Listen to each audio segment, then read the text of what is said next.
¿Qué tal? Muy buenas tardes. Soy el doctor Martín Federico Ríos Saloma, investigador titular del Instituto de Investigaciones Históricas de la Universidad Nacional Autónoma de México, y es un placer estar esta tarde con ustedes para conversar sobre por qué una persona se dedica a estudiar historia, porque ciertamente en el mundo, cuando uno tiene 16 años, 17, 18, pues hay cuatro carreras, ¿no? Derecho, contabilidad, ingeniería o medicina. A lo mejor con suerte relaciones internacionales, y a priori nadie piensa en estudiar historia, ni siquiera se sabe que existe una profesión que es la del historiador.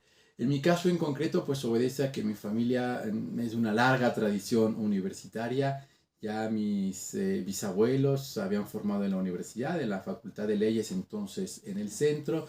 Mi abuelo era músico y a la par abogado también, pero fue lo que podríamos llamar un historiador frustrado, porque imagínense, estamos hablando de los años 40, donde, bueno, pues tampoco había muchos historiadores, y fue formando a lo largo de su vida una enorme biblioteca, a ver, enorme en términos de una biblioteca particular, personal, con distintos temas de su interés, particularmente la historia mexicana, algunas novelas de caballería y una de las ediciones más bonitas que hay, pues la que se hizo en el siglo XIX del Quijote. De tal manera que cuando yo era niño, no puedo decir que leía el Quijote, pues no lo podía leer, pero sí que disfrutaba mucho viendo las imágenes, ¿no? de los grabados, a Don Quijote con los molinos de viento, caminando con Sancho Panza frente a los castillos.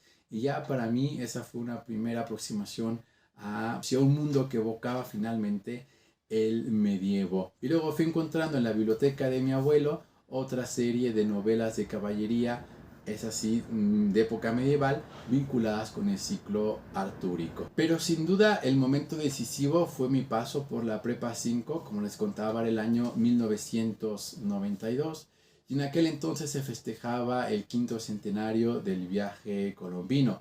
Seguramente muchos de ustedes ni siquiera habían nacido, pero bueno, en el año 1992 se conmemoró, tanto en México como en España, el quinto centenario de ese acontecimiento que cambió la faz del mundo, literalmente.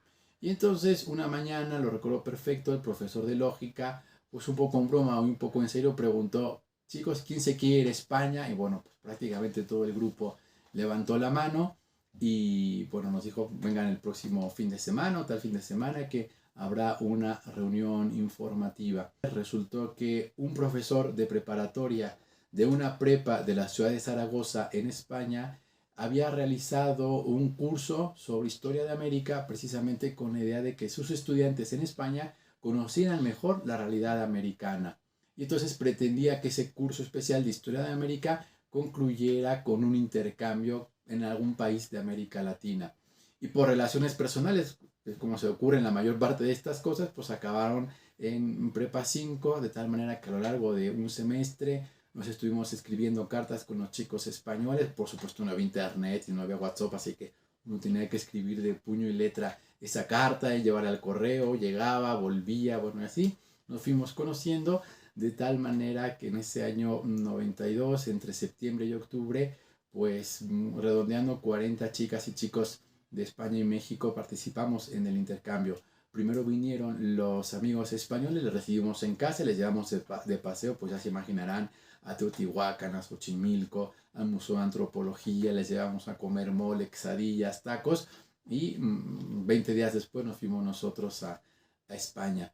Y claro, yo en esas cartas que escribía con mi corresponsal, que se llamaba Eduardo, pues ya le había contado que me interesaba mucho la Edad Media y que si por ahí cerca de su casa había un castillo. Y sí, efectivamente, uno de los fines de semana que teníamos libres para estar con nuestras familias de acogida, la familia me llevó a visitar un castillo cerca de Zaragoza. Y para mí fue una experiencia pues realmente fascinante, una aventura. Imagínense que en ese momento la llave del castillo la guardaba el señor que atendía la cafetería del pueblo. Así que tuvimos que ir allí, pedimos la llave, una cosa así de este tamaño, en hierro forjado, que pesaba un montón. Los castillos por lo general están situados en las partes altas de las sierras y las montañas para tener una mejor vista del territorio que controlaban. Entonces, bueno, más fuimos subiendo y yo con mis 16 años metí la llave en cerradura del castillo, le di vueltas a esa llave pesadísima y la abrí de par en par, y bueno, pues como era fin de semana, prácticamente le visitamos solitos, ¿no? Entonces, para mí fue una experiencia realmente significativa. Yo tenía 16 años, como les contaba, nunca había salido de México y fue mi primer viaje al extranjero, de tal suerte que me marcó. Y en el transcurso de los distintos viajes que hicimos, en el marco del intercambio, a Toledo, a Sevilla, a Madrid, por supuesto, para ver los grandes museos de la capital española, pues me acerqué con el profesor que organizó el intercambio para preguntarle, bueno, qué onda con eso de la historia, cómo le estudiaba, qué se dedicaba uno, y él fue el que realmente me abrió las puertas, ¿no? Porque me dijo, mira Martín, hay una profesión que es la historiador, se suele estudiar 4 años en la universidad, hay 3 salidas fundamentales: profesor de bachillerato, profesor diagonal investigador universitario, o bien dedicarte al mundo de la divulgación y los museos. Y la última noche el profesor, ¿no?, Eduardo Onieva se llamaba, nos invitó a su casa, y bueno, pues una casa enorme, y la biblioteca, una biblioteca mucho más grande que esta que ven atrás, estaba llena de recuerdos de los viajes que el profesor había hecho por Egipto, por China, por Japón, por supuesto México, por Perú. Y yo dije, bueno, esto es lo que quiero hacer con mi vida: leer, viajar, estudiar. Y así fue que en el primer año de la prepa yo había decidido que quería dedicarme al mundo de la historia. Y en buena medida esa inquietud estaba nutrida por lo que les contaba, pues ese acercamiento a los libros y una tradición universitaria.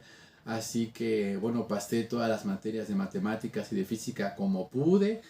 Eso sí fue para mí muy meritorio. Me saqué 8 en el examen de álgebra, y bueno, para mí valió como si hubiera sido el Nobel de matemáticas, y por fin ingresé a la licenciatura en historia en el año 94, y como nuestro plan de estudios tiene muchas optativas, pues fui tomando todas aquellas materias vinculadas con la historia de España, con la Edad Media o con el siglo XVI nuevo hispano. Y cuando acabé la carrera, bueno, se presentó un dilema muy importante, ¿no? ¿Cómo seguir? ¿A dónde seguir? ¿En qué país estudiar? La tesis me la había dirigido el doctor Antonio Rubial García, ahora profesor emérito de la Facultad de Filosofía y Letras, uno de los grandes especialistas tanto en Edad Media como en historia novohispana, ¿no? Y el doctor Rubial me sugirió que, bueno, que dentro de esa decisión que yo tomara, contemplar en qué medida esa formación pues podría servirme también para desarrollar una actividad profesional en México. De tal manera que frente a la disyuntiva de estudiar en Francia con los grandes medievalistas de la época como Le Goff o Duby, o en Italia, que también tiene una larga trayectoria del mundo anglosajón, finalmente me decanté por la propia España, más en la intuición, eso tengo que decir ahora con el paso de los años, de que eso me iba a servir de un conocimiento mucho más científico, porque mi tesis de licenciatura había sido sobre la Guerra de Granada, es decir, sobre ese conflicto que marca prácticamente el final del reinado de los Reyes Católicos entre 1482 y 1492, y cómo a través de la guerra pues se contribuyó a la formación del Estado moderno. Yo veía, bueno, en qué medida esas experiencias del Reino de Granada podían servir luego para explicar la conquista de México Tenochtitlan.